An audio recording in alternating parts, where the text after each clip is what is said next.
ভাবুন তো, আপনার হঠাৎ একটু জ্বর বা মাথা ব্যথা হলো। আপনি খুব স্বাভাবিকভাবে ঘরের ড্রয়ার বা কাছের ফার্মেসি থেকে একটা প্যারাসিটামল ট্যাবলেট এনে খেলেন, আর তার ঠিক মিনিট খানেকের মধ্যে আপনার মৃত্যু হলো। কোনো সায়েন্স ফিকশন বা হরর মুভি নয়।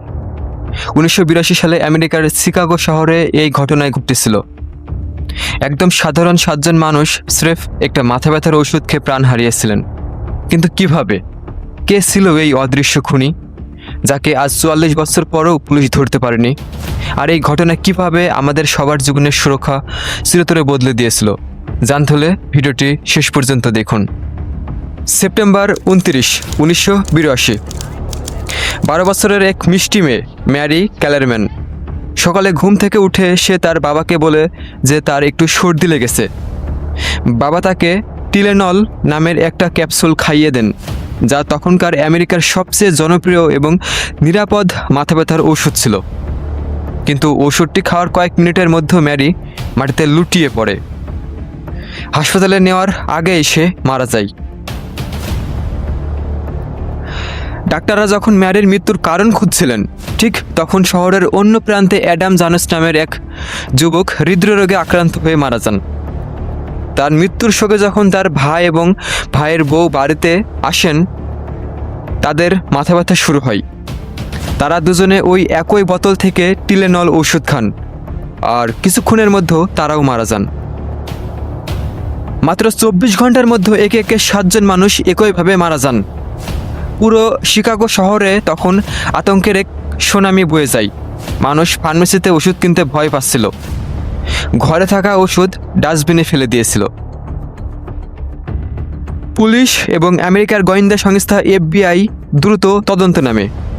ল্যাবরেটরিতে যখন মৃত ব্যক্তির খাওয়া ওষুধের ক্যাপসুলগুলো পরীক্ষা করা হয়, তখন চিকিৎসকরা স্তব্ধ হয়ে যান। দেখা যায় সেই ক্যাপসুলগুলোর ভিতরে ওষুধের বদলে ভরা ছিল পটাশিয়াম সায়ানাইড, যা পৃথিবীর অন্যতম দ্রুত কাজ করা এক ভয়ঙ্কর বিষ।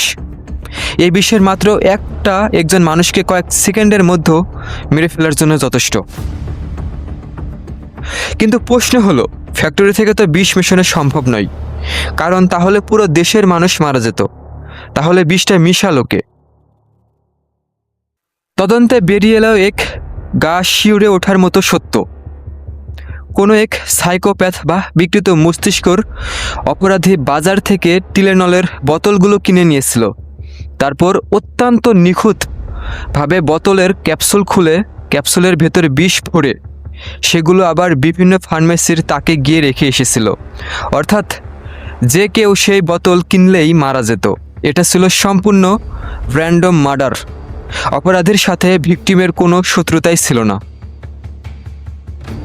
পুলিশ যখন হন্য হয়ে সেই খুনিকে খুঁজছিল, সন্দেহভাজন হিসেবে জেমস লুই নামের এক ব্যক্তিকে গ্রেপ্তার করা হয়, যে টিলেনল কোম্পানিকে চিঠি পাঠিয়েছিল $1 মিলিয়ন দাবি করেছিল। কিন্তু পরে জানা যায় সে সুযোগ সন্ধানী চাঁদাবাজ ছিল, মূল খুনি নয়। আজ পর্যন্ত FBI শত চেষ্টা করেও সেই মূল খুনিকে খুঁজে পায়নি। এটি পৃথিবীর ইতিহাসে অন্যতম বড় একটি আনসলভ ক্রাইম বা অমীমাংসিত রহস্য হিসেবেই থেকে যায়। খুনি হয়তো পার হয়ে গেছে, কিন্তু এই একটা অপরাধ পুরো পৃথিবীর মানুষের জীবন বাঁচানোর সিস্টেমকে চিরতরে বদলে দিয়েছিল। 1982 সালের আগে পৃথিবীর কোনো ওষুধের বোতলে কোনো সিল বা লক থাকতো না। আপনি দোকানে যেতেন, বোতলের সাধারণ ক্যাপ খুলতেন আর ওষুধ খেতেন। যে কেউ চাইলে এই মাঝপথে সেই ওষুধ কিছু মিশিয়ে দিয়ে আপনাকে মৃত্যুর পথে ঢেলে দিতে পারত। কিন্তু এই ঘটনার পর ওষুধ কোম্পানিগুলো এবং সরকার বুঝতে পারল যে সিকিউরিটি সিস্টেম কত দ্রুত গলত ছিল। তারা উদ্ভাবন করলো ট্যাম্পার এডিভেন্ট প্যাকেজিং।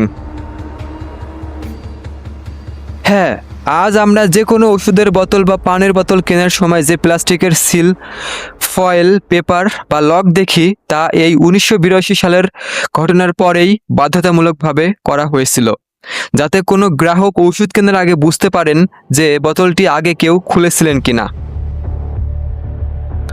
এই ঘটনা থেকে আমাদের শেখার বড় বিষয় হলো, পৃথিবীতে অপরাধীরা সবসময় সিস্টেমের দুর্ব্যবহার করার সুযোগ খোঁজে।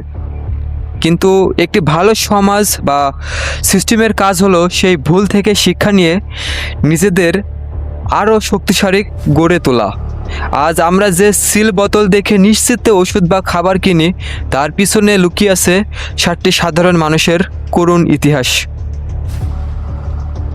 ভিডিওটি ভালো লাগলে অবশ্যই লাইক শেয়ার করুন, যাতে অন্যরা এই ইতিহাস সম্পর্কে জানতে পারে। আর এমন ইনফরমেটিভ ও রহস্যময় ভিডিও দেখতে চ্যানেলটি সাবস্ক্রাইব ফলো করতে ভুলবেন না। দেখা হবে পরের ভিডিওতে। ধন্যবাদ।